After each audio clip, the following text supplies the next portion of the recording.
America Iran के बीच फिर टूट गया युद्ध विराम, दागी गई मिसाइलें। अमेरिका और ईरान के बीच जारी युद्ध विराम टूट गया है। सैन्य हेलीकॉप्टर को निशाना बनाए जाने के बाद अमेरिका बुरी तरह से ईरान पर भड़क गया है और अमेरिकी सेना ने ईरान के खिलाफ सैन्य हमले शुरू कर दिए हैं।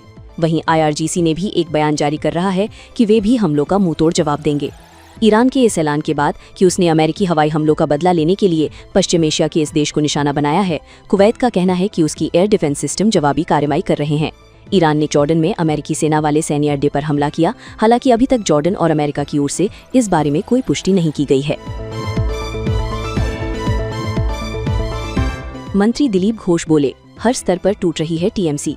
पश्चिम बंगाल सरकार में मंत्री दिलीप घोष ने कहा, TMC हर स्तर पर टूट रही है, लोग वहां से भागना चाहते हैं। उस पार्टी में ना तो लोकतंत्र है, ना कोई संविधान है और ना ही कोई विचारधारा है। लोग परिवारवाद से बचना चाहते हैं। देखिए, TMC हर स्तर पर टूट रही है, वहाँ से लोग भागना चाहते हैं, मजबूरी में टूट करते। दूसरा है कि कोई लोकतंत्र नहीं उस पार्टी में, कोई संविधान नहीं, कोई विचारधारा नहीं है, तो परिवारवाद से लोग बचना चाहते हैं, इसलिए अलग से पार्टी खड़ा कर रहे हैं। अगर वो पार्लियामेंट में, असेंबली में वो अपना स्ट्रेंथ दिखाएंगे तो स्पीकर जी उसके बारे में सोचें। मीनाक्षी नटराजन का नामांकन रद्द, जीतू पटवारी ने बताया लोकतंत्र की हत्या। मध्य प्रदेश कांग्रेस अध्यक्ष जीतू पटवारी ने मध्य प्रदेश से कांग्रेस की राज्यसभा उम्मीदवार मीनाक्षी नटराजन का नामांकन रद्द किए जाने पर कहा, आज भोपाल में निर्वाचन आयोग ने लोकतंत्र की सबसे बड़ी हत्या की है। महिला आरक्षण की बात करने वाली भाजपा ने एक महिला के निर्वाचन को बिना नियमों के हद किया। ये देश की भावी पीढ़ी के साथ गलत हुआ है।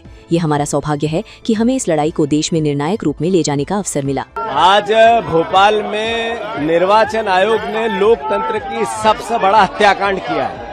जिस तरीके से महिला आरक्षण की बात करने वाला भारतीय जनता पार्टी और नरेंद्र मोदी का दल एक महिला के निर्वाचन को बिना नियमों से रद्द करना, ये देश की भावी पीढ़ी के साथ एक तरह से हत्या हो रही है, लोकतंत्र की हत्या हो रही है। ये सौभाग्य है हमारा कि हमें अवसर मिला इस लड़ाई को पूरे देश में निर्णायक रूप में ले जाने का। मध्य प्रदेश की आम जन, मध्य प्रदेश की जनता, मध्य प्रदेश के परिवार, मध्य प्रदेश के जैन जी इस लड़ाई को देश में अंतिम चरण तक लेके जाएगी। लोकतंत्र बचाना है, ये देश के लोकतंत्र की आजादी की लड़ाई की शुरुआत है। वृंदावन में बांकी बिहारी मंदिर के पास हुआ बड़ा हादसा, कई लोग घायल। वृंदावन में बांकी बिहारी मंदिर के पास एक इमारत के छज्जे का एक अंश गिरने से कई लोग घायल हुए। CMO मथुरा डॉक्टर राधा वल्लभ ने बताया, बांकी बिहारी मंदिर के आसपास में एक छज्जा गिरने की घटना हुई थी, जिसमें 8-9 लोग घायल हुए थे।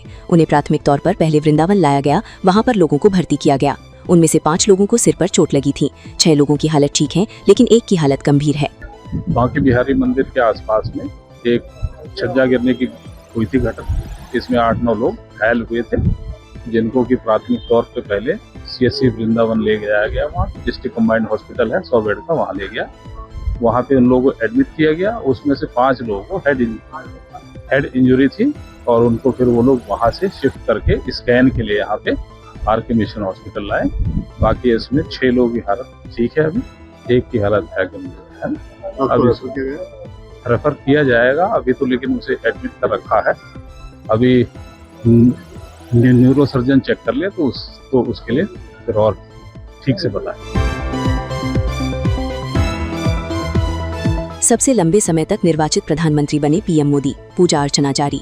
प्रधानमंत्री मोदी के भारत के सबसे लंबे समय तक लगातार निर्वाचित प्रधानमंत्री बनने के मौके पर केंद्रीय मंत्री अर्जुन राम मेघवाल ने भाजपा नेता संबित पात्रा के साथ जगन्नाथ मंदिर में पूजा अर्चना की। भाजपा सांसद संबित पात्रा ने कहा, आज हमारे लिए गर्व का विषय है। आज प्रधानमंत्री मोदी ने एक रिकॉर्ड स्थापित किया है। प्रधानमंत्री मोदी दीर्घायु हों।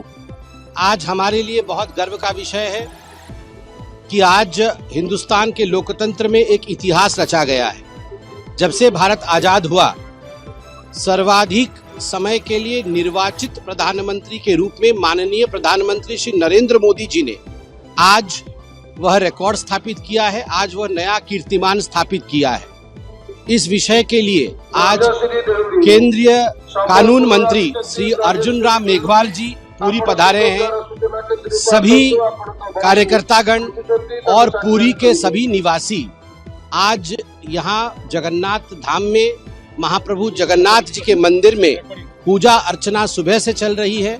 भारतवर्ष कैसे आगे बढ़े, कैसे उन्नत देश में परिवर्तित हो, कैसे माननीय प्रधानमंत्री जी का नेतृत्व हमें हमेशा मिलता रहे, माननीय मोदी जी दीर्घायु हो, इसलिए आज जगन्नाथ मंदिर में बड़े भोर से ही पूजा अर्चना आरती इत्यादि हम लोग कर रहे हैं।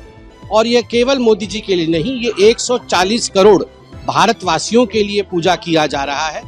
आज हम सब आशा करते हैं कि देश आगे बढ़ता रहे,